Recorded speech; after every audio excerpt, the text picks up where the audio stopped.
Welcome back to Sad Clan Outdoors. I'm Eric, and this is the ultimate chicken coop. I saw some designs online of different types of chicken coops. A lot of them seem really complicated to make, or they had a lot of weird angles and features. You gonna interrupt? Yeah? Yeah? I'll film you guys later, I promise.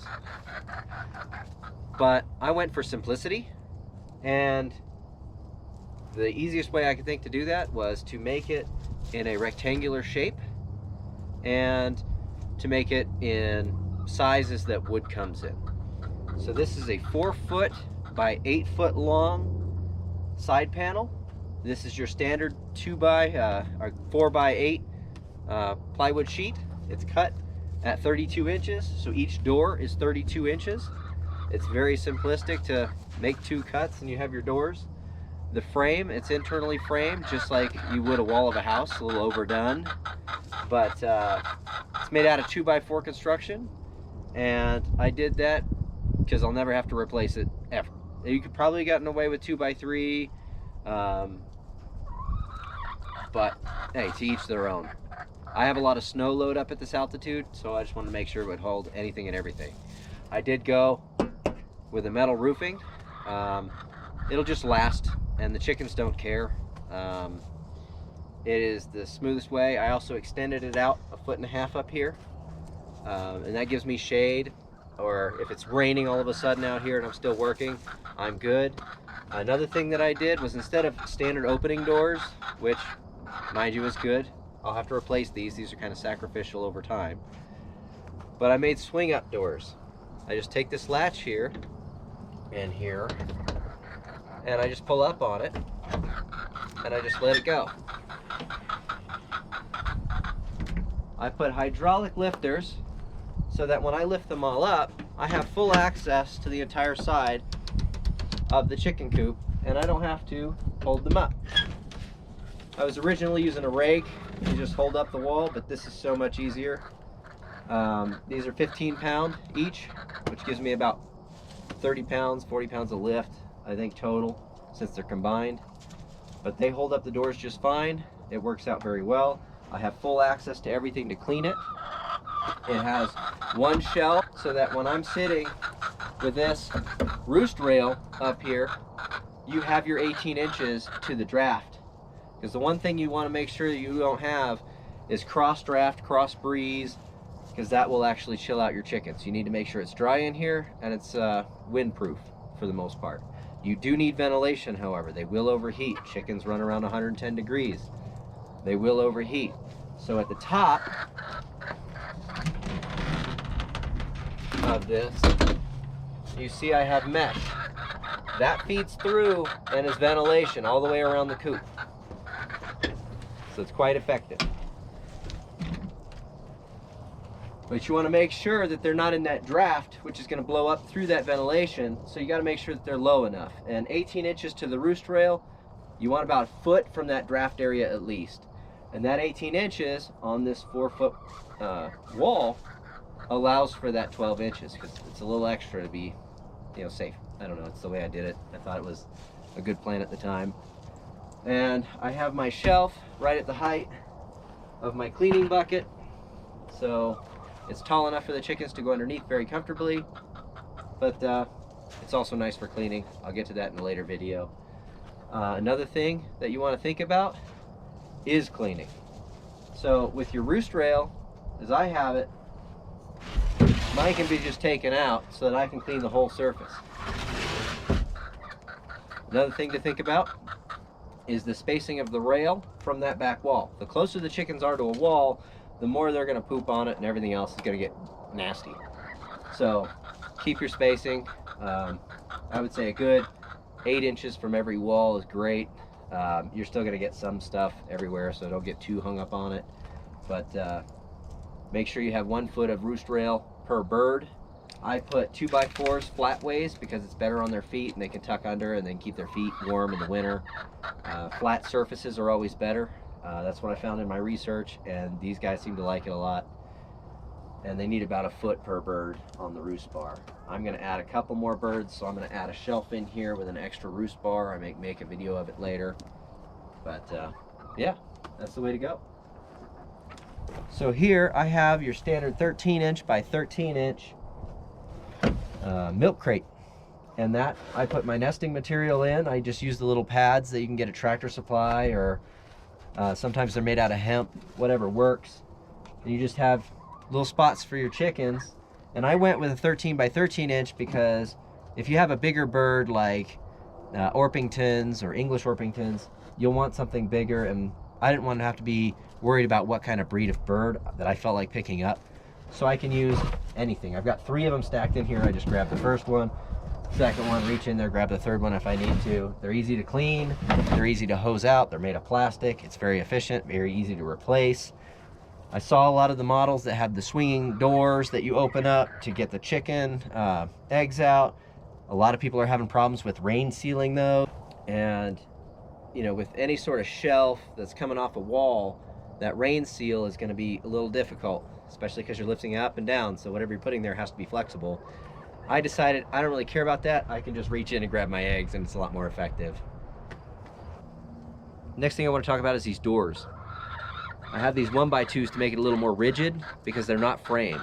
In the future I may frame them out, and I do recommend that somebody frame them if they want to hang them, because that framing will keep them from warping. I was having some original warping, and I just put in those extra beams, and it's worked out very well. Now these hinges are just your standard pull style. You can get them on Amazon, 4 to a pack, and they go into a hole. So what I did was, when I was done building the structure, is I mounted a 4x4 post with 3 major bolts all along it that go all the way through, little carriage bolts. And then I drilled into it. I recommend you drill all the way through. I didn't, and I'm catching some debris in here and I have to clean it out, but I'm just gonna run my drill back through it, and then all the debris will fall through and it won't be an issue and never hang up again. This being said, I have one of the Chicken Ladies chicken doors. It's automatic by the sunlight. I highly recommend you do that. Get some version of this, because sunlight changes. And these guys don't know time. They just go off of the sunlight. When it gets dark to a certain point, they go inside. And the benefit of having a solar generated one is it will close with the sunlight. So as that changes, you don't have to come out here and reset or manually close those chicken doors to keep them in. So that's Ladies First chicken door. That's the brand of it. I was incorrect earlier. It's Ladies First chicken door. They're automatic. They have 3 settings. I'll see if I can't bring this up for you. But there are 3 settings. It is closed, open, or automatic. I set it to automatic and it'll go off the sun. I love this door. It's great. I'll give a better review of that later. So I used hardware mesh all around the side of my ventilation because nothing can get through it unless it's a massive animal and they're not fitting through that space. But it allows for the ventilation. I strongly recommend, if anything there is with chickens, use hardware mesh. Now on my chicken coop, I have used 4x4 legs, and I used 4 of them. This is because I had extra from a previous project, but it's extremely sturdy. I mean, this is several hundred pounds. It doesn't blow in the wind. It doesn't have a problem with any sort of snow load or anything, and that's really important up here in the mountains. I do live in a drier environment, so I don't put any sort of diatomaceous earth or any kind of mite resistant stuff, because it's really not an issue up here as long as you keep your birds segregated from the outside world. Now when you install a metal roof onto your chicken coop, make sure you add these drip rails.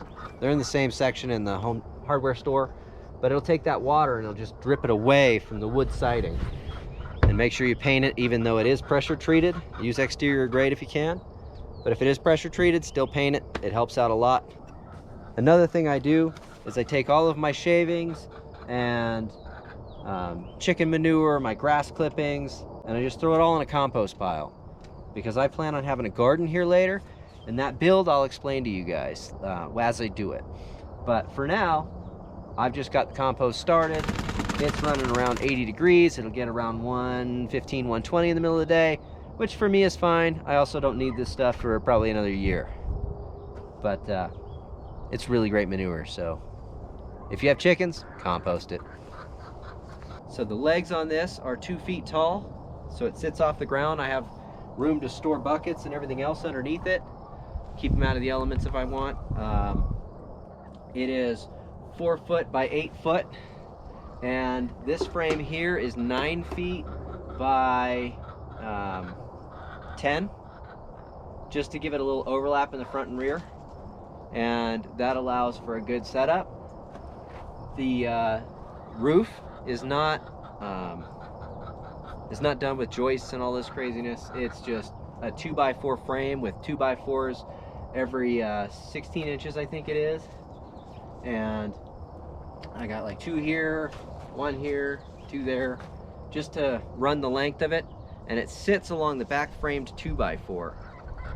And in the front, I have 2 stacked 2x4s along that front edge, just to give that little bit of tilt that it needs for that drainage of rainwater and snow, whatever it may be.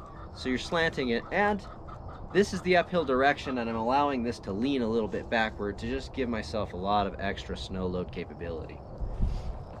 Now let's talk about framework. All right, so I have 2x4 framing, just like you'd frame a wall, with a single post in the center, because that's all you really need on each of the short sides. And it is 4x4 piece of plywood on the outside. And I compensated for the 2 pieces of 2x4 that were flatwise on either side. So that's like 6.5 inches that I've had to compensate for on the 4 foot length. So I framed it out at that length, and I screwed them together from the inside to this frame. And this frame is the whole, 4x8. And when screwed together, I have 4x4 on this side, 4x8 on this side. That makes it really easy when you're cutting your plywood. Now, in the back, because it is 4x8, I have 2 support beams all the way along that back frame. I just built these out on the concrete floor out in my driveway to keep them flat, made sure they were square, and then I carried them each down here, and I'll show you a photo reel of this at the end. And you'll see by my bracketry up there, that's how I mounted the roof in place. It's just these little hurricane bracket type situation, and they hold up just fine. I have them up here as well where you can't see, but you see how the frame is 1 2x4 along the top, and then all of my framed roof 2x4s just sit on top of that. In the front, it's just double stacked of 2x4, just to give me a little bit of a slope. I thought about putting a gutter around it, but we're in the desert. We might be in the mountains, but we're in a desert environment out here. So I don't really have much of a drainage issue. But that's the way I built my chicken coop. The door is down there on one of the short sides so that the chickens can come in. I have a ramp up, and then I have that second level over top. So it's an easy pathway for them to get back to the chicken coop eggs, nests, or to this ramp to get up to the roost bars.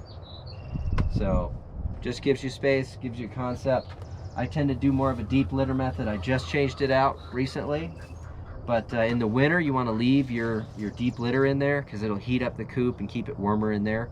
And when they're all bunched together anyway, it's pretty warm in here. So, the more chickens you happen to have, as long as you have space for them, the warmer it gets in there. So ventilation is key. But they're pretty hardy little things. For these shocks, I just mounted them straight through the door with nuts and bolts. I put in some extra scrap that I had on the back side of the main beams to just allow for that flex, and mount them strongly. And it's only holding a door, so it doesn't have to be that great. 2 screws through the back end of this little piece, and it was good to go. So thanks for tuning in, and feel free to like and subscribe. We'll see you guys next time. Thanks.